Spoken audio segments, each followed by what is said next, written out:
નમસ્કાર, હું કરણ જોશી.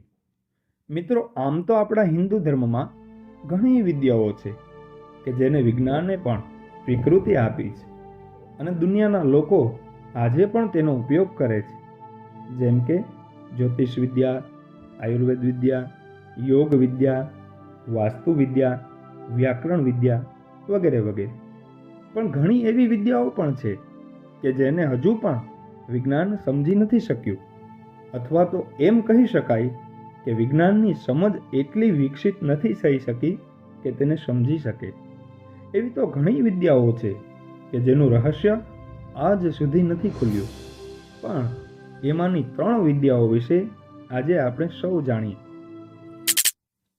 ટેલિપેથીને ગુજરાતીમાં દૂરાનુભૂતિ કહે છે.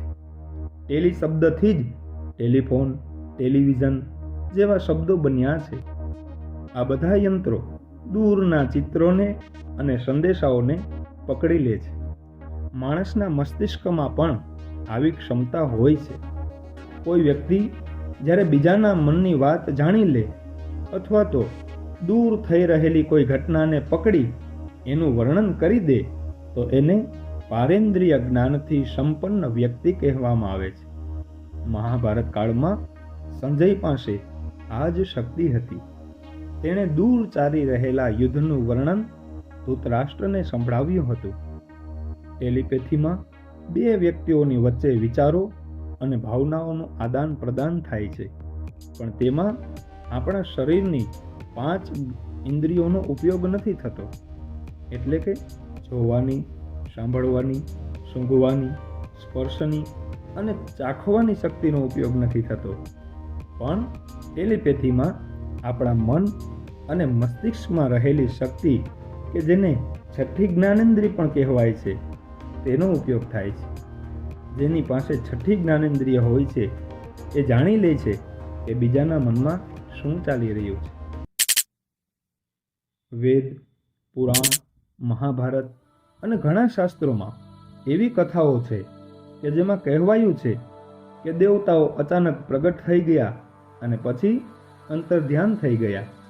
હનુમાનજી મહારાજ અને ભગવાન શ્રી કૃષ્ણ પાસે પણ આ વિદ્યા હતી. આયુર્વેદના જાણકારો માને છે કે એવી જડીબુટ્ટી બનાવવામાં આવે છે કે જેને ખાવાથી વ્યક્તિ ગાયબ થઈ શકે છે. હિમાલય બાજુના રાજ્યોમાં આજે પણ એવી ધારણા છે કે જડીબુટ્ટીના માધ્યમથી એક એવી ગોળી બનાવવામાં આવે છે કે જેને મુખમાં રાખી વ્યક્તિ ત્યાં સુધી ગાયબ થઈ જાય છે જ્યાં સુધી આ ગોળીની અસર રહે છે. જો કે દુનિયાભરના ઘણા વિજ્ઞાનીઓ એના ઉપર રિસર્ચમાં લાગ્યા છે. યોગ અનુસાર કાયાગત રૂપ ઉપર સંયમ કરવાથી યોગી અંતર્ધ્યાન થઈ જાય છે. પછી તેને શબ્દ, સ્પર્શ, ગંધ, રૂપ કે રસથી જાણી નથી શકાતો. સંયમ કરવાનો અહીં અર્થ થાય છે કાબૂ કરવું, હરેક શક્તિને કાબૂ કરવું કે જે મનથી ઉપજે છે. સંમોહન વિદ્યા ભારત વર્ષની પ્રાચીનતમ વિદ્યામાંથી એક છે. તેને પ્રાચીન સમયમાં પ્રાણ વિદ્યા અથવા તો ત્રિકાળ વિદ્યા પણ કહેવામાં આવતી. અંગ્રેજીમાં તેને હિપ્નોટિઝમ કહે છે. આ અવસ્થામાં વ્યક્તિનું ચેતન મન ધીરે ધીરે તંદ્રાની અવસ્થામાં જવા લાગે છે. તેને બાકીના શરીરનું જ્ઞાન નથી રહેતું. જેવી રીતે ઊંઘમાં વ્યક્તિને કોઈ શુદ્ધિ નથી રહેતી. જોકે સંમોહન વિદ્યા એ કોઈ વશીકરણ નથી.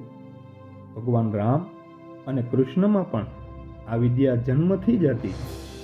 જે પણ વ્યક્તિ ભગવાનને જોઈ લેતો એ પછી પ્રભુની માયામાં ખોવાઈ જતો. ભગવાન શ્રી કૃષ્ણની મધુર મુસ્કાન અને સુંદર રૂપને જોઈ ગોકુળની ગોપીઓ પોતાને રોકી નહોતી શકતી અને મોહવશ બધું ભૂલી એની સાથે રાસ રમતી. ભગવાને તો પોતાની માતા યશોદામાને પણ પોતાના મુખમાં સમસ્ત બ્રહ્માંડના દર્શન કરાવી અને થોડા ક્ષણ માટે માતાની યાદ શક્તિને ભૂલાવી દીધી હતી. વર્તમાન સમયમાં પણ સંમોહન વિદ્યાનો ઉપયોગ મેડિકલ ક્ષેત્રે થાય છે. જ્યારે એનેસ્થેશિયાની શોધ નહોતી થઈ ત્યારે દર્દીને દુખાવાથી રાહત આપવા માટે આ વિદ્યાનો ઉપયોગ થતો. એનેસ્થેસિયા દર્દીઓને બેશુદ્ધ બનાવી દે છે. ત્યાર પછી ડૉક્ટર દ્વારા કરવામાં આવતી સર્જરીનો દુખાવો દર્દીને નથી થતો. આજે પણ ઈલાજ માટે આ વિદ્યાનો ઉપયોગ થાય છે, પણ જો કે હવે તેને હિપ્નોથેરાપી નામ આપવામાં આવ્યું છે. આ વિદ્યા કેવી રીતે કામ કરે છે તેને વિજ્ઞાન આજે પણ નથી જાણી શક્યું. આવી તો ઘણી વિદ્યાઓ છે કે જેનો ઉલ્લેખ ફરી ક્યારેક કરીશું. આ વિડીયોને લાઈક કરો, શેર કરો અને આ ચેનલને સબસ્ક્રાઈબ કરો.